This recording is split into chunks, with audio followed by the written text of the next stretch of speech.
In this tutorial, we're going to set up a camera and take some pictures, just some still images.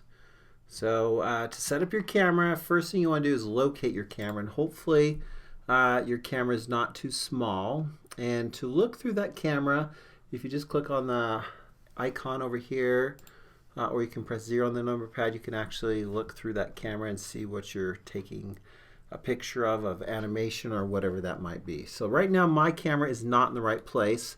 I don't like what it's looking at, and so what I need to do is move that around. So to move that around, the easiest way to do that is if you go to View and go to this little sidebar, or press the letter N. You can pull up this little sidebar, come down to View, and I have the camera selected, so if you're selected off of it onto something else, make sure you select on your camera. Click on Camera View, and then once I do that, I can actually move around in my camera, which makes it really nice and easy to kind of get the shot that you want.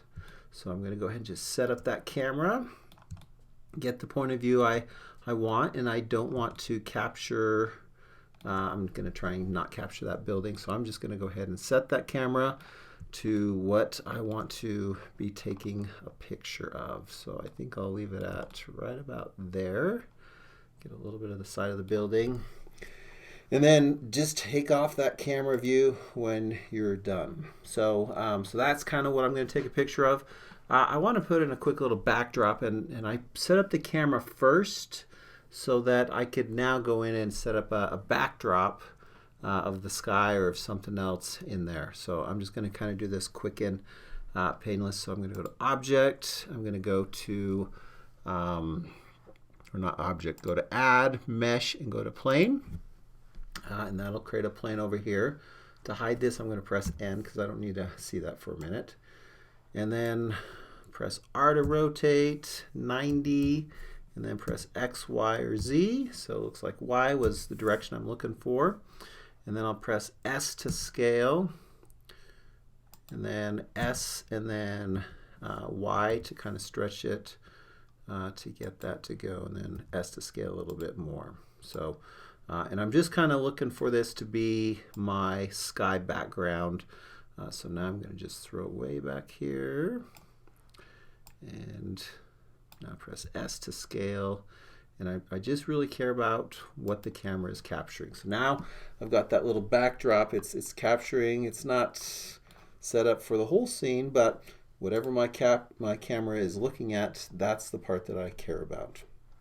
I'm going to go ahead and just put on a quick little texture real quick. So I'm going to just go ahead and click on the little icon over here and go to Image Texture and open up one of my textures that I have. I'm just going to use this sky texture, and then that'll put that in there. So if you need to adjust it or move it, you can do a little bit of that, and hopefully it's a decent quality. Mine's okay. It probably isn't the highest quality, but it's going to work and everything. So once I have that set up and I've got my scene ready, just go ahead and click. I'm going to save it real quick.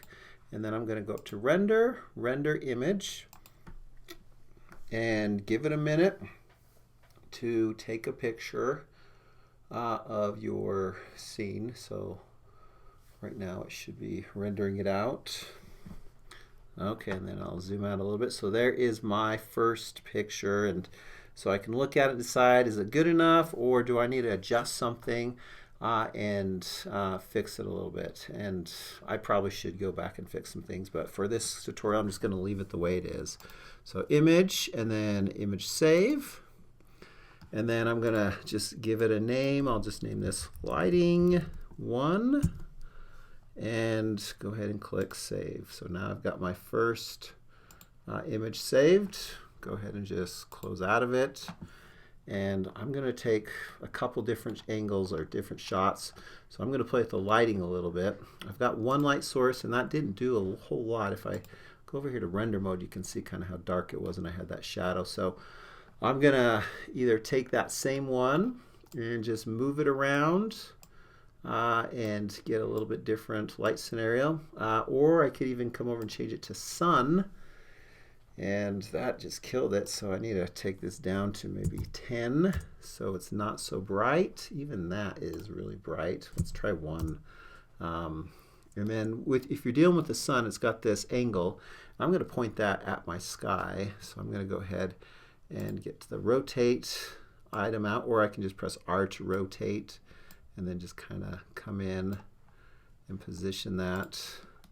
I'm getting a shadow from where I don't want it to be, so as long as it's not showing up in this scene, I think I'm going to be okay. I'm going to maybe bump that up to 5. Oh, that's still even too bright. Okay, and then once I get my next one, I'll just go ahead and render image again to get my next point of view. So maybe do like a daytime and a nighttime. Those are some pretty common renderings. But the goal is just to use that same scene and then just see what you can do as far as lighting. So image, save as, and then I'll go ahead and just save this as lighting 2. And then click save, get out of that. And then I'm going to do one more, maybe 2 more. In the 2 other ones, I'm going to actually change out this again to back to point, or maybe even spotlight. Area is another one that can be fun to play with. So, and I need to bump up my power on that. Maybe I'll play with a little bit of color to give it a different effect. Get a nice little red effect on there. Let's take this up to 500 and position that. The one thing I'm not really doing, I'm not playing with any other lights, and I could do that if I just go to add and go to light and bump that up to 500 as well.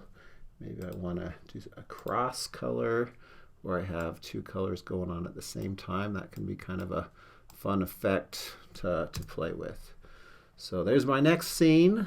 I'll go ahead and just go to render image, and give it a minute and render out that one. And then you should have all those saved, hopefully in a spot where you can look at them all together. So save image. And then this one I'm just naming 3. And then click save. So, and I'll probably make one more in a little bit, but essentially what you should have is you should have those 3 images. If I come over here, I'll just locate those real quick, and if I can find them, let's see, Blender. So there's my 3 images that I have so far. So I've got that one saved, that one, and I think I'm going to make one more here in just a bit. But gives you those separate images, and that's how you set up your camera and take pictures.